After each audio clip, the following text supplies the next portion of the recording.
बऱ्याच जणांना आता प्रश्न पडलेला आहे की 2007-8 साली जी मार्केट कंडिशन आपण बघितली होती ती परत दिसू शकते का।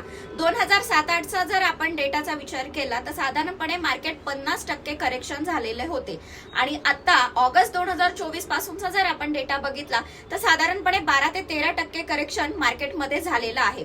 ऍज अ फायनान्शियल ऍडवायझर माझी सगळ्या ग्राहकांना हीच विनंती आहे की जर तुम्ही म्युच्युअल फंड मध्ये गुंतवणूक करताय तर म्युच्युअल फंडली गुंतवणूक ही 2 मिनिटात बनणारी मॅगी नाही आहे। त्यामुळे जर तुम्ही म्युच्युअल फंड मध्ये गुंतवणूक करत आहात तर फायनान्शियल प्लॅनिंगला वेटेज देणं गरजेचं आहे। जोपर्यंत माझी कोणती गुंतवणूक कोणत्या ध्येयासाठी मी करत आहोत हे ठरत नाही तोपर्यंत तुम्ही गुंतवणूक करू नका।